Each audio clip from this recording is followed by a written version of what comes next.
తలలు వంచండి. నువ్వు తీసుకో, నువ్వు చేయకూడదు.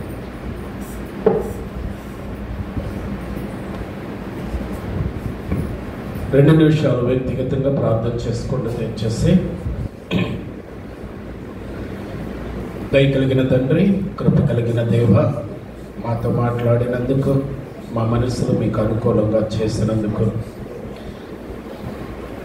పశ్చాత్తాపంతో దుఃఖంతో మీకు వ్యతిరేకంగా నడిచిన నడక, మీకు వ్యతిరేకంగా చేసిన తలంపులు, ఆలోచనలు, ఉద్దేశపూర్వకంగా తప్పని తెలిసిన ఈ లోకపరమైనటువంటి వ్యవహారాల్లో ఎన్నోసార్లు పడిపోయాం, ఎన్నోసార్లు జారిపోయాం.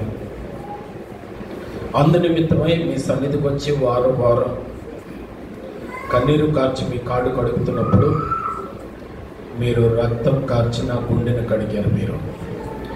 మీరు రక్తం కార్చి నా మనస్సును కడిగారు. మీ రక్తంతో నాకు స్నానం చేయించుకున్నారు.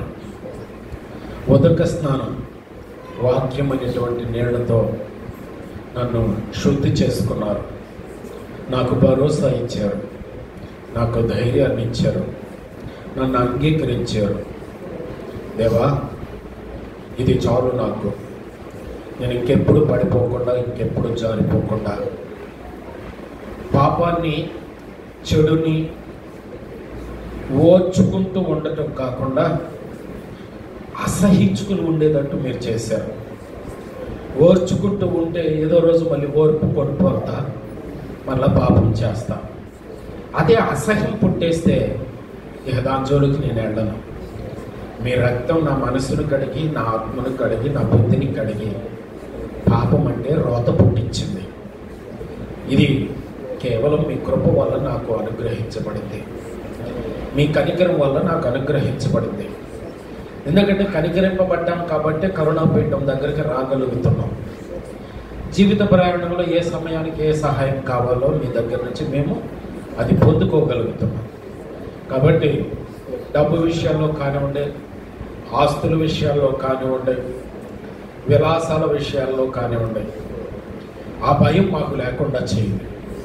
ఎందుకంటే తండ్రి, ఒకప్పటి స్థితి వేరు, ఇప్పుడున్న స్థితి వేరు.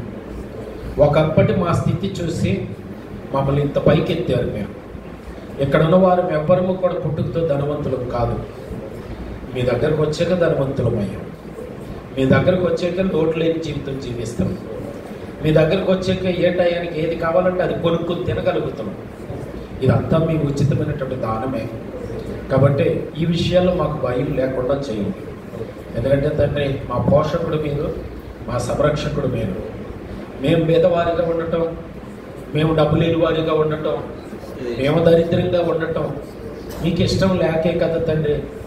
మీ సమస్తాన్ని మాకు ఇచ్చేసి దరిద్ర స్థితిలో ఉన్న మమ్మల్ని పైకెత్తి ఆ దరిద్రపు స్థితి మీద మీరే ఉన్నారు. ఇది చాలు. మేము ధనవంతులం అవ్వాలనే మీ ధనాన్ని మాకిచ్చి మా దరిద్రాన్ని మీరు తీసుకున్నారు. ఫిలిప్పీయులకు రాసిన పత్రిక 2వ అధ్యాయంలో ఈ విషయాలన్నీ మీరు మాకు తెలియజేశారు. కాబట్టి ఆ భయం మాకు లేకుండా చేయండి.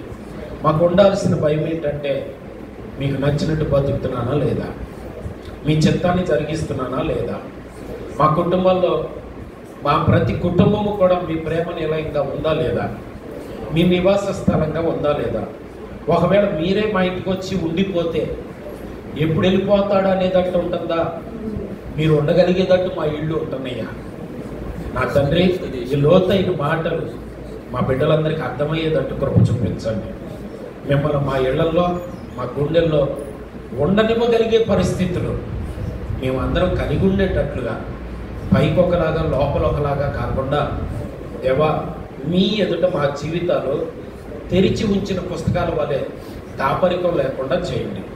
తండ్రి, మీ చిత్తానికి అనుకూలంగా మీ శరీరాన్ని, మీ రక్తాన్ని మేము తీసుకునే భాగ్యం మేము పొందుకోవడానికి మమ్మల్ని మీరు యోగ్యులుగా ఎంచున్నట్లు కన్నీటితోటి, దుఃఖముతోటి, భయముతోటి, వణుకుతోటి నాయన మా ముందున్న రోజులు మీ పాదాల దగ్గర గడపగలిగే కృపను మా అందరికి ప్రసాదించమని, మా ముందు జరగవలసిన ఈ ఆరాధనలు అన్నింటిలో కూడా మీ ఆత్మశక్తికి మాకు తోడుగా ఉంచమని మీ రెండు కాళ్ళు పట్టుకుని ప్రతి బిడ్డ తరపున ప్రతి కుటుంబం తరపున నా కుటుంబం తరపున ప్రార్థించి ప్రతిఫలాన్ని పొందే నామ పరమ తండ్రి ఆమేన్.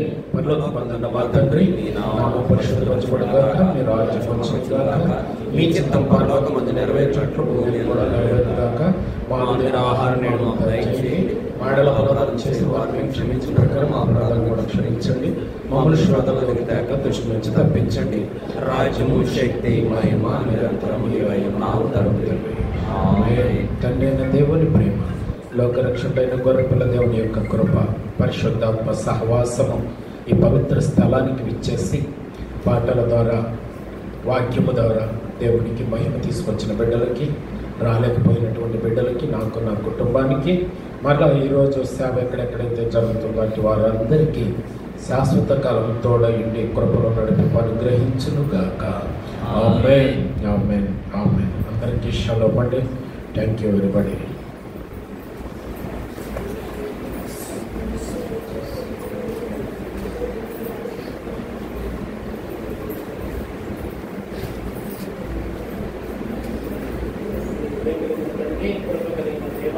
నమోదు బట్టి ఈ పవిత్ర స్థలంలో ఈ పరిశుద్ధ దేవా